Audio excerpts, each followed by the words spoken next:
Hello, my friends. Welcome to Authentic Living Coaching, where I give you snippets of wisdom and truth that I have learned from living my life so far. Life is not always about being up and being happy. Sometimes it's about being sad and being hurt. What life is all about for me at this stage of my path of my spiritual and personal development is emotional freedom.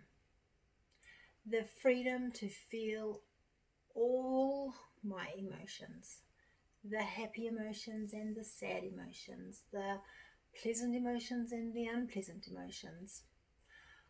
What happened for me in the past was that I would shut down.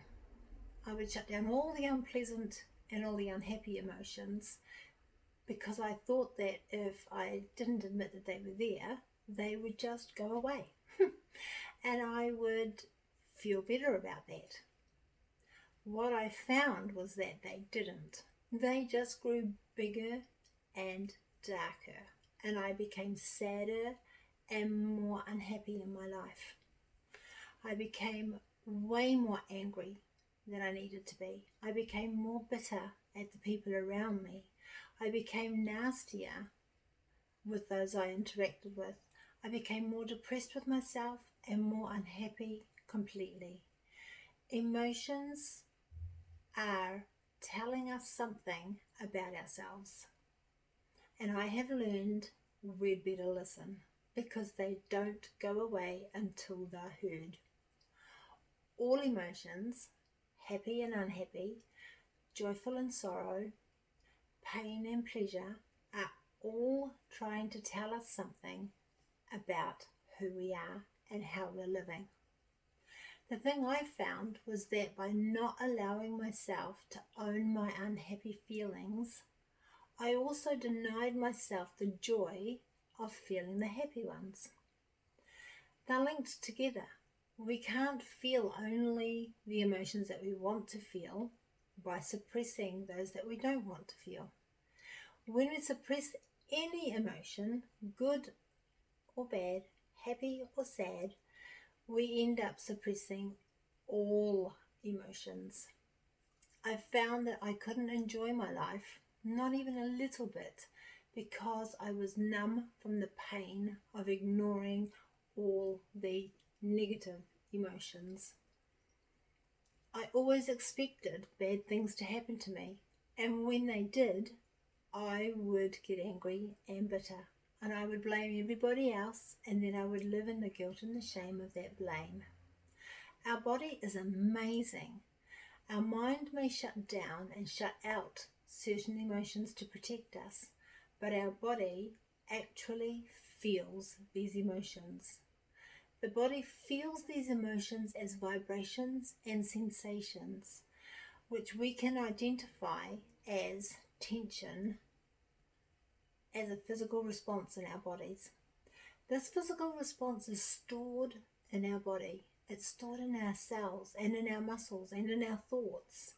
Our amazing body will hold everything together until it can't any longer and we become ill, or we have a breakdown, or we have a breakout. That's what was happening in my life. I was holding everything together, but nothing was being held together. And eventually I had an emotional breakdown. I had a time where I couldn't cope with the smallest of things. And sometimes the breakout comes in the form of a situation or an event that happens that just stops us in our tracks.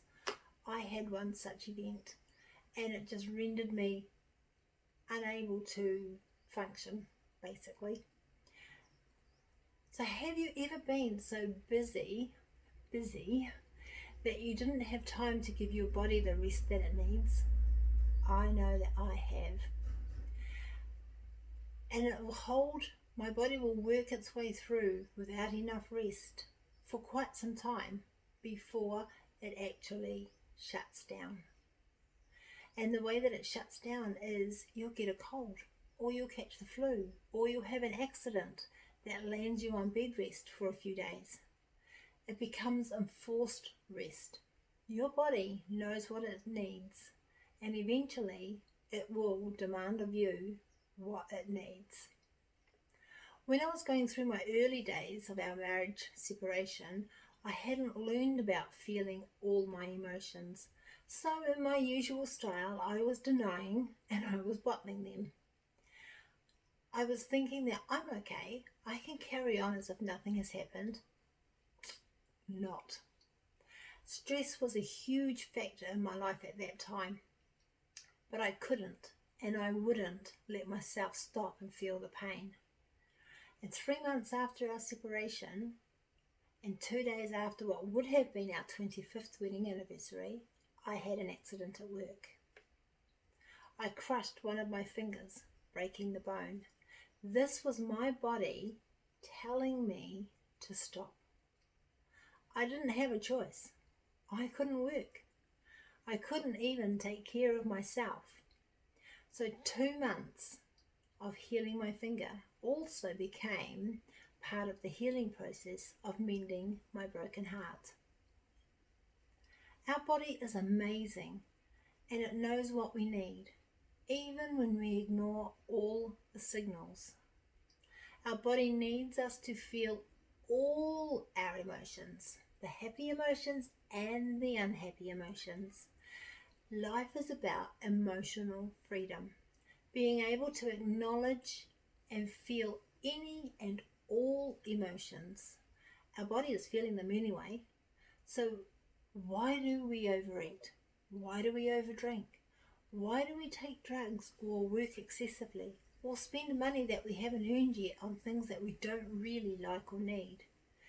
We do this to avoid or numb our emotional responses.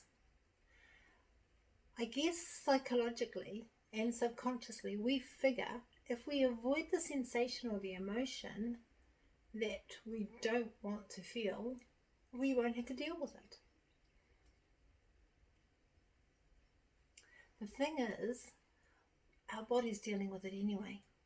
We already know, we already feel it in our body, that emotion, that tension, that emotional response that we don't want to admit to ourselves. So emotional freedom begins with identifying the feeling or the sensation in your body. For me, I used to always hold my tension in my shoulders. For some people, it's headaches. For others, it's muscle aches. For some, it's stomach pains. This tension can be held in all forms in your body. Your body will have a particular way of feeling the emotions you have the most. And I guess you already know where that sensation is. I have a place in my body that every time I feel the sensation, I know I'm on the road to disaster if I don't stop and listen. And I would say that everybody has that. We just don't listen to it enough. So for emotional freedom, the first part is to name the sensation. Work out where it sits in your body and become aware of it. You don't have to do anything with it. You just need to become aware of it. Aware that you hold your tension in your shoulders, that sometimes you get a bellyache or you get that squidgy feeling that says that this situation's not right.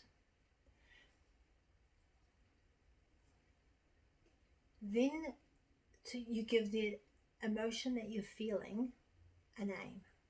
So that could be a one-word name like mad, sad, distraught, anxious, fearful, dread, happy, overjoyed. All of those things are emotions, and they are usually a one-word emotion, and you feel it in your body. It's a vibration that's zipping around in your body.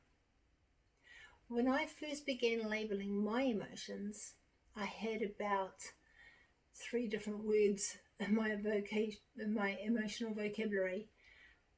I didn't have very many. So if you don't have very many words to begin with, use what you've got.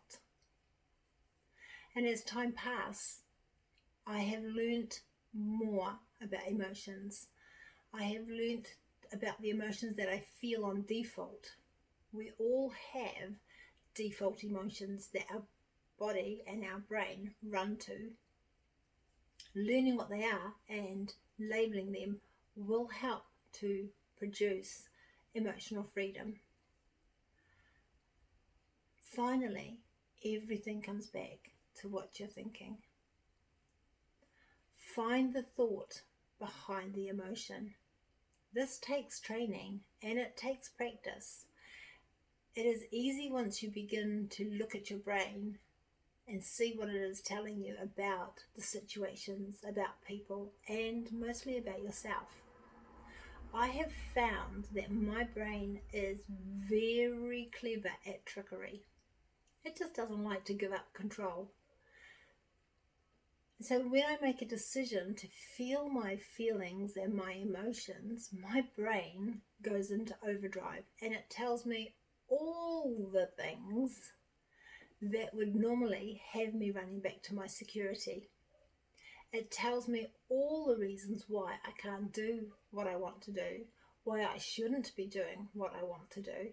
It tells me all the things. Be aware, your brain will tell you all the reasons why you can't have what you want, why you can't do what you think you want. It's just trying to keep you safe. Your brain is there to keep you safe. And to your brain, keeping you safe means to keep you where you are. Safety is where you are right now. And moving away from that to something else doesn't feel safe. It feels scary and potentially dangerous. This is a normal response. And you get to tell your brain that you are all right, that you hear its concerns, and that everything will be okay. I have found it useful to name that part of my brain. I called her Sally. And when Sally pipes up to tell me all the reasons why I can't do something, I tell her kindly, as I would talk to a distraught child. I soothe her and I comfort her and I let her know that nothing has gone wrong and that we've got this and that I can do this without harm and that all is as it should be. And I let her know that I hear all the arguments that she gives me, and then I carry on anyway. Emotional freedom is the ability to feel the sensation in my body, to be at peace, to be in the place of feeling every emotion, naming it and being at peace with it being there. When all emotions are seen and heard, they stop acting out like naughty children, wanting attention, and they become part of your normal. When we feel our emotions and the sensations in our body, we don't actually need to act on them. Often the unthinking actions of releasing the emotion and feelings will get us into more trouble than we want. By engaging our brain and thinking about what our next move could be and how that move will serve us both now and in the future is life-changing. Use the 5-second rule. Wait for 5 seconds before you act. Give yourself space to catch up with your brain. By engaging your brain and thinking about what your next move could be and how that move will serve you, does give you space to make wiser choices. And in choosing wisely and thinking, you will gain your power and your control back. What stops you from living your dreams? Is it the fear of feeling a certain way, a certain emotion? That's what used to stop me. I would live in fear of being rejected. I would live in fear of not being worthy. I would live in fear of not being good enough. Everything you want and I want is on the other side of that emotion that you're afraid of feeling. That is a game changer. Think about that. Everything you want is on the other side of that emotion that you're afraid of feeling. So much freedom in that sentence.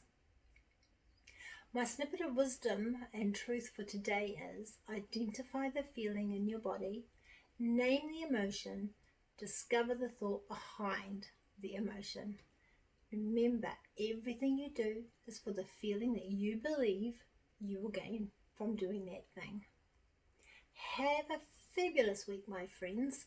Until next time, your authentic self is waiting to be released. Emotional freedom is waiting for you.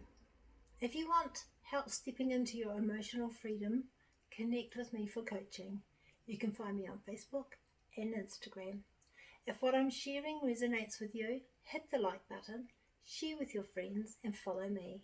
Leave a message on what emotional freedom feels like to you. And thank you for watching my channel. See you till next time.